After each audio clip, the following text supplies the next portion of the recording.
Bonjour chers amis télé spirituels.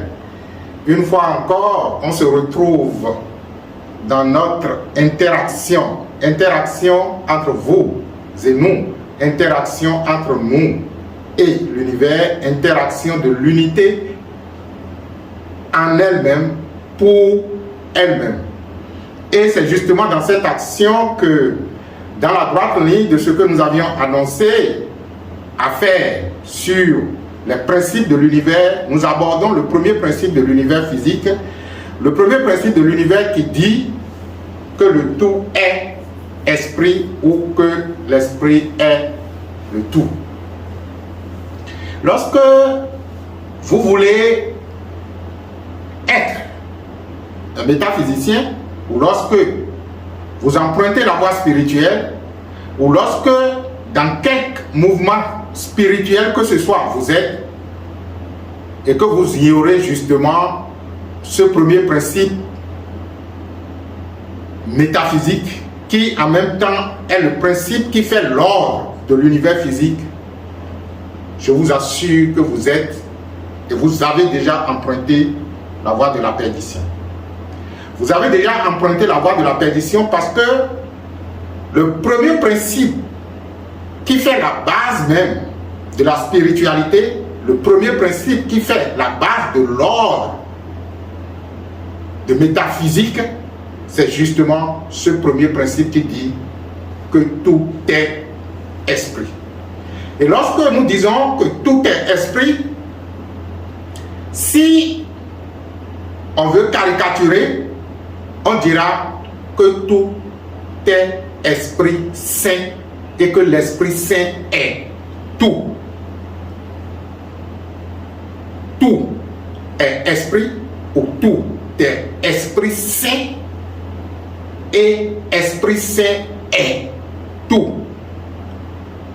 Si vous êtes croyant et que vous voulez qu'on parle de Dieu, justement, même si Dieu est une invention, on a besoin d'un langage pour interchanger à partir du moment où nous avons rabaissé notre vibration pour ne plus communier dans l'unité. Et le langage que nous utilisons est déjà un défaut pour nommer certaines choses. Donc, si vous voulez qu'on parle de Dieu, on dira que tout est Dieu et que Dieu est absolument tout. La question qu'on se pose lorsque on énonce de tels principes, c'est justement en référence à cette, je vais dire, à ce dysfonctionnement, je vais dire, psychologique de certaines religions qui autorisent que malgré la toute-puissance de leur Dieu, que le diable ou Satan ou le mal a une force qui pourrait donc agir sur eux. Où se trouve alors la part de ces conceptions pendant que nous disons que tout est esprit et que esprit est tout, et que nous ajoutons même que lorsque nous parlons de l'esprit, il s'agit de l'Esprit Saint, ou que nous parlons de Dieu et que nous disons que Dieu est tout et que tout est Dieu. Si vous enlevez votre perception en tant qu'humain et que vous permettez à vous, en tant qu'être non corporel ou être non mental ou être non émotionnel, vous allez constater tout simplement que c'est comme si il n'y a qu'une seule présence qui est toute chose et qui imprègne toute chose.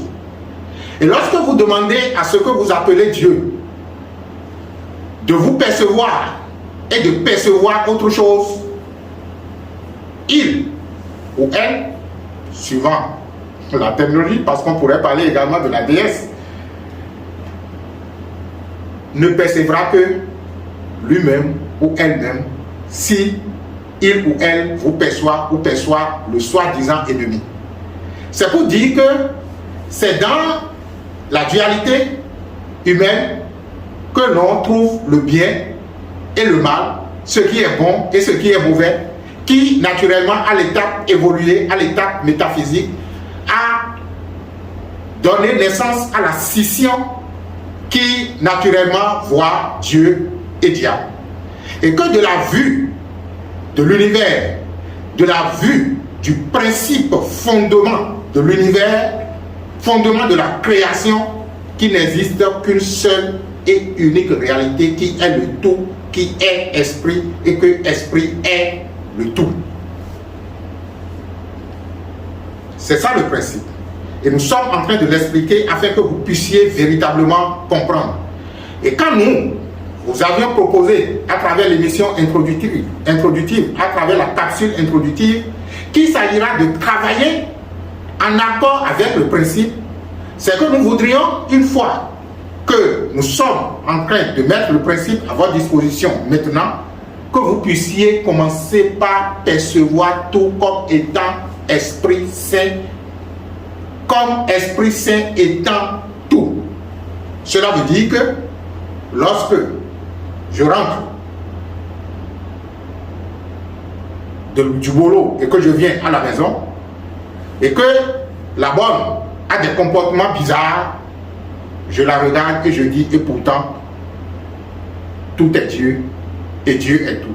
Et que ça également, ça fait partie justement du comportement divin. Vous allez dire, non, quand même, un assassin, est-ce que ça c'est un comportement divin? Vous ne comprenez rien de ce que c'est que le fait d'avoir tué l'autre. Par conséquent, on reste tranquille et on dit, et pourtant, Dieu est tout et tout est Dieu. Je prends des exemples choquants pour que cela puisse traumatiser votre esprit mental et en le traumatisant, votre esprit mental puisse lâcher prise sur les faits et laisser tout simplement ce qui est être. Laisser ce qui est être, c'est de comprendre que votre vie, votre existence est naturellement Dieu et que Dieu est votre existence. Que tout est esprit et que l'esprit est tout. Oui, naturellement. Et lorsque ce principe décide d'être opérationnel, nous parlons du modus operandi du principe, vous savez ce que le principe dit? Il dit, c'est vrai que vous rencontrez des problèmes dans l'existence, mais ces problèmes que vous rencontrez sont naturellement des étapes d'évolution spirituelle. Il ne dit pas que les problèmes que vous rencontrez sont causés par le diable ou Satan ou par le sorcier ou par ci ou par ça. Même si c'est réalité dans une certaine perspective, je parle de la réalité selon laquelle quelqu'un peut interagir avec vous de façon négative. Mais cela ne peut se passer en dehors de l'univers qui, lui, a déjà rendu tout lui. C'est-à-dire que la vie est tellement universelle qu'elle n'a laissé aucun espace qu'elle n'imprègne. De telle sorte que le sorcier ou le soi-disant malfaiteur ne peut même agir en dehors de l'espace vital que la vie a déjà imprégné.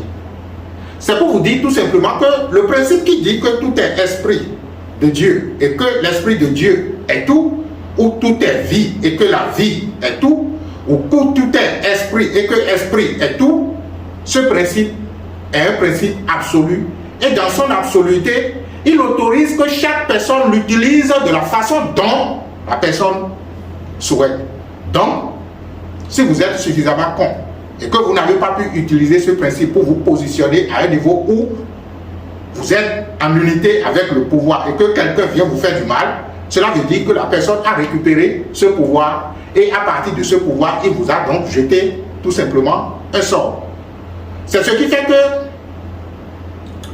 les sorciers jouent un rôle important dans cet univers. Et cet univers, tel que vous l'avez déjà fabriqué, façonné, tel que vous l'avez déjà conçu, ne peut valablement fonctionner que si les sorciers sont davantage opérationnels.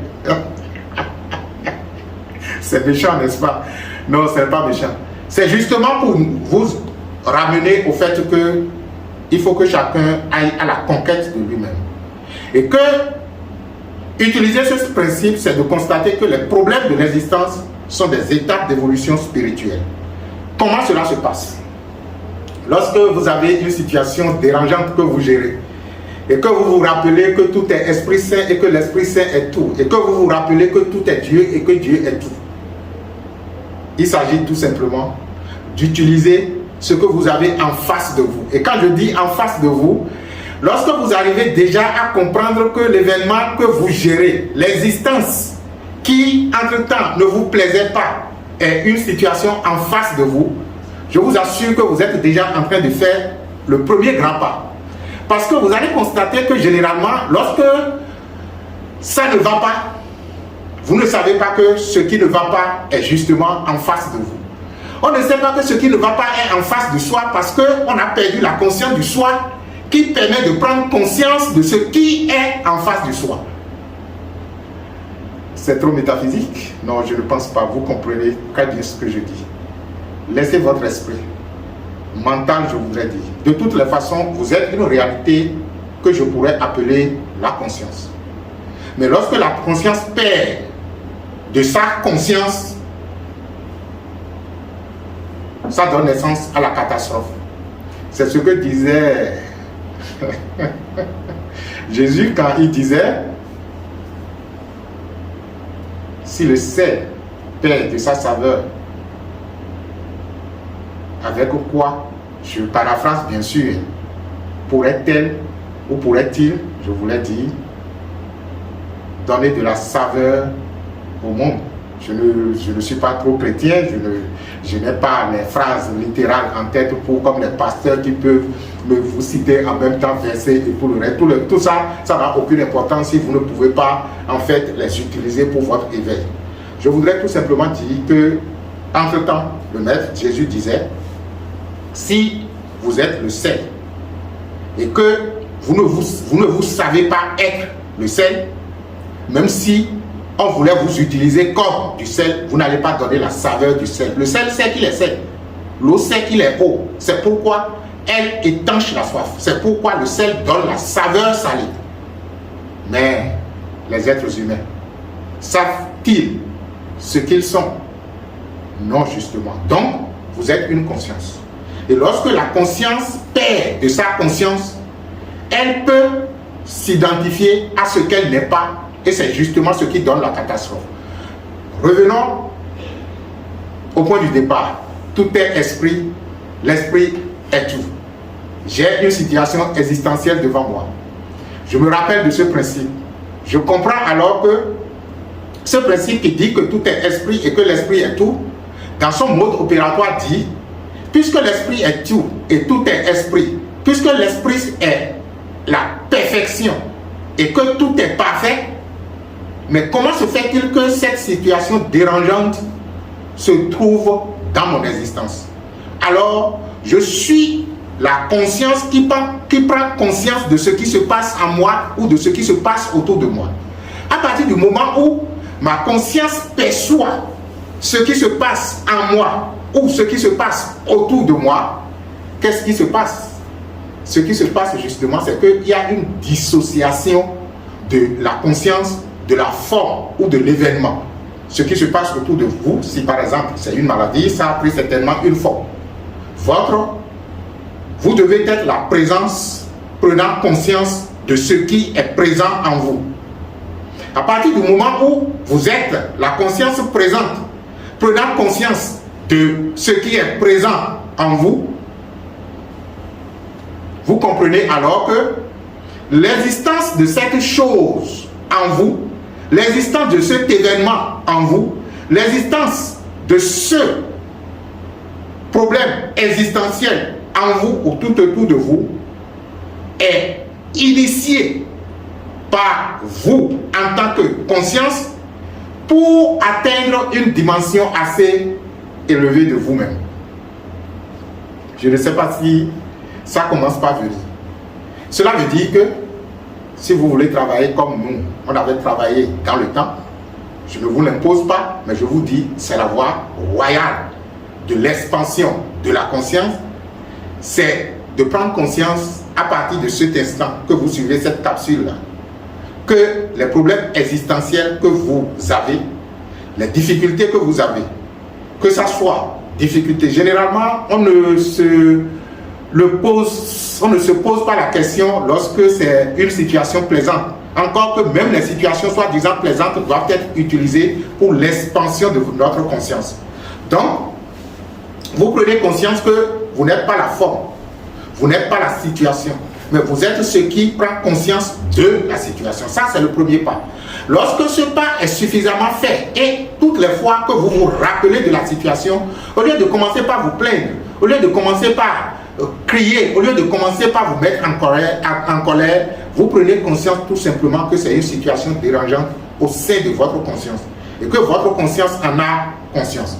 Dès lors que vous prenez conscience de la chose, votre conscience commence par récupérer son pouvoir de création sur la chose, jusqu'à ce que la conscience qui a pris conscience de l'événement commence par prendre conscience d'elle-même à partir du moment où elle se sait dissociée de la chose. Ah oui, c'est ce qu'on appelle la métaphysique, qui est une science. C'est tellement une science exacte et précise que lorsque vous vous permettez, vous vous donnez le privilège, vous vous donnez le plaisir ou le bonheur de commencer par vous asseoir et de régler les problèmes de l'intérieur, vous commencez par vous ajuster à l'ordre cosmique qui dit « je pars de l'intérieur pour l'extérieur ». Donc, utiliser ce principe, c'est faire en sorte que votre perspective, votre nouveau paradigme vous affiche qu'il n'y a ni bien ni mal au sein de l'univers, mais qu'il n'y a qu'une seule réalité qui est tout, et que tout est cette réalité. Nommez cette réalité Dieu si vous voulez, nommez-la la vie, nommez-la esprit, mais retenez tout simplement qu'il n'y a qu'une et une seule réalité qui est tout, et que tout est cette réalité. Toute la création part du cœur de cette réalité, demeure au sein de cette réalité et se sent vitalisée par cette réalité. Nous la nommons la vie. Certains la nomment Dieu. D'autres parlent de l'esprit. Quel que soit le nom, dites-vous que tout est esprit et que l'esprit est tout.